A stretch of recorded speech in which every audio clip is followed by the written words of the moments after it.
Guys, good morning. Ito ang inyong lingkod, The Finest World. Mag-update tayo guys ng isang kaganapan sa isang first lap fun race na malapit lang naman guys. So, somewhere in the Metro Manila ang first lap nga, no?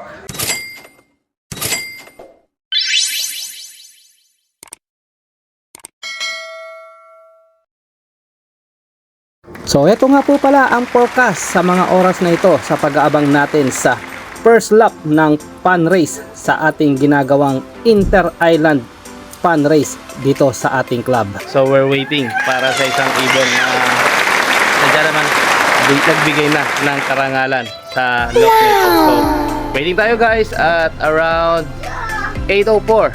So, 1-2 plus pa ang speed ng ibon. So, malalaman natin guys kung darating ng tama. At oras ngayon ay 8:04 kaya 1-2 plus pa ang speed ng ibon na hinihintay natin. Ayan, nakitahol na sa atin ang aso. Ibig sabihin makulit tayo. So, let's wait and see. At malalaman natin guys ang pagdating ng ibon dito sa loob ng ating kaibigan si Michael Duhenya. Let's wait and see guys.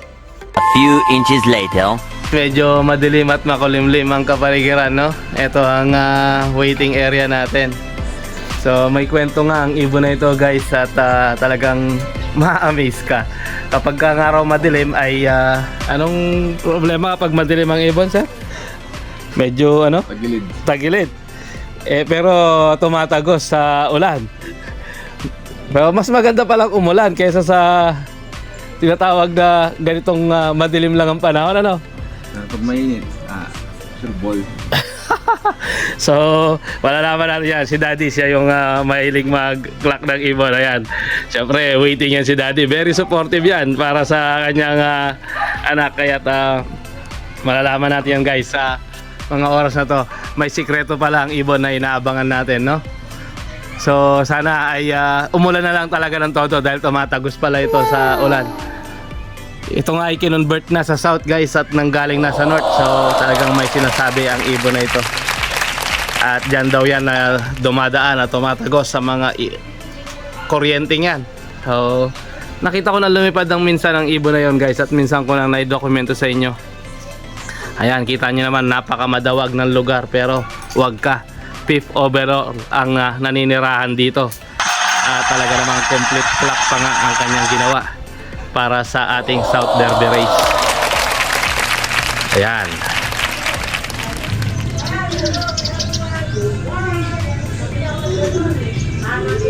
So ako kasi talaga diretsong laro lang ako. At tinatapos ko lang talaga yung karera. Kung hanggang saan doon. Simula training, kasagsagan ng biyahe. Mabilis. December, January, February. Yan. Biyaheng mabilis yung biyahe. Hindi ko nga alam nangyayari sa loob. Bala ni Papa, pag umuwi kung parunday niya hindi. Talagang si Papa lang ang sakalam eh. Hindi pala ikaw ang sakalam, si Papa lang ang sakalam. Siya pala nakakaalam ng performance ng mga ibon. Kita mo nga, ultimo pag uwi ng ibon kung saan dadaan, tinuturo niya sa akin. Timpla lang ako ng vitamins. Timpla lang ako ng ano nila, inumin. Gabi pa lang, timplayin ko na kasi yung daling araw, wala una, sibat na ako eh. Si Papa lang palang sakalam, makala ko ikaw ang sakalam. Pero malulupit ang ginagawa ng mga ibon, hane. Oo, sila mga kasama. Hindi sila nagugutom. Number 1 yan, no? Basta hindi sila nagugutom, no? Tapos yung consistent yung conditioning nila, no? Dapat talaga kada Martes tsaka Webes molasses nawawala. So sikretong malupit yun. Tsaka rival lagi. Pero pag mga ganyan kalalapit pa lang, molasses lang yan, hindi naman ako ano. Molasses sa malapit. Magkatunog ah. Molasses sa malapit. Molasses lang, pwede na yan. Ayan na. Ayan na. Ayan na guys, dumating bigla ang ibon na ating hinihintay, biglang sumibat. Nakita nyo naman, di ba? Alam nyo naman kung saan siya dumaan. Ayan guys, ang ibon na ating hinihintay. So, saan ka pa? Binigyan ka ng isang matinong karera at pauwi ng ibon na ating hinihintay guys. Yan. Ayan na guys, at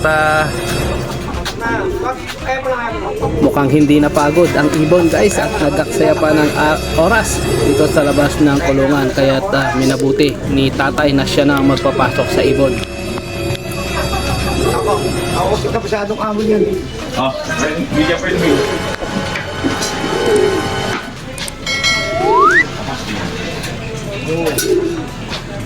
so ayan guys, medyo nag-aaksaya pa siya ng oras sa labas, no?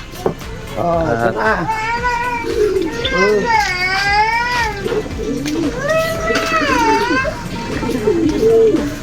ayan, possible lap winner ito guys sa ating first lap fun race.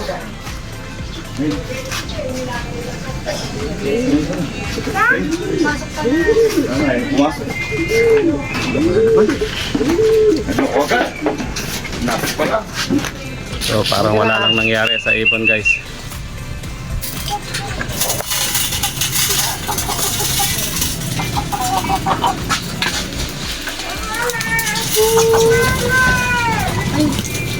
Ayun na nga guys, at pumasok na ang ating ibon.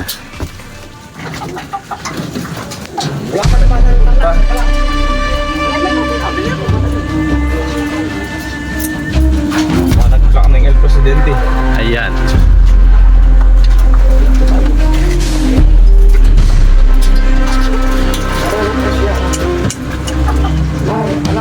Ayan guys, ang ating ibon na umuwi. Netoy lang yan guys, pero napakatindi. 1044665. Ayan. So kita nyo naman guys, 1032 ang speed ng ating ibon na inabangan ngayon dito sa Tarlac area. So ayan guys, ang speed ng ating ibon, no? Upad talaga. 1,000 plus 1,032. Yan na nga.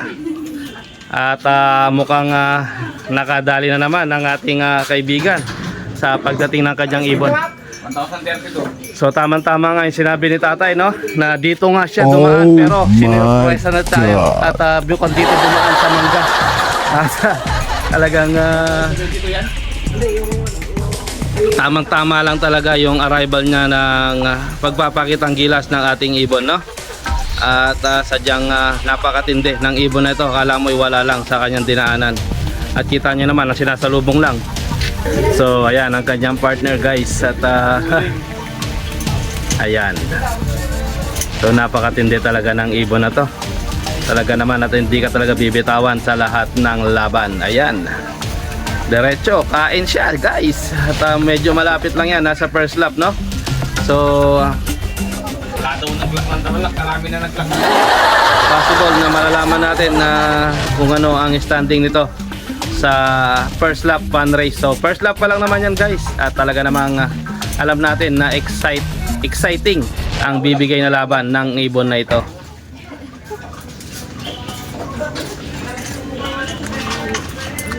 Ayan, kung titingnan nyo guys ay napakasimple lang ng ibon, no? At medyo hindi pa kumpleto ang pakpak niya kung inyong titingnan. Wala. Patupo pa lang yung mga... Paano kung makumpleto pa ang pakpak nito along the way ng racing? So mas bibigyan ka ng magandang performance ng ibon na ito. Hindi kumpleto ang pakpak niyan guys, pero ang tulin, paano pa kung makumpleto niya ang lahat ng kanyang mga pakpak? Mukhang naglulugon siya guys. Pero napakatindi ng ibon. Nakakala mo ay netoy lang, pero ang ganda ng performance na binibigay.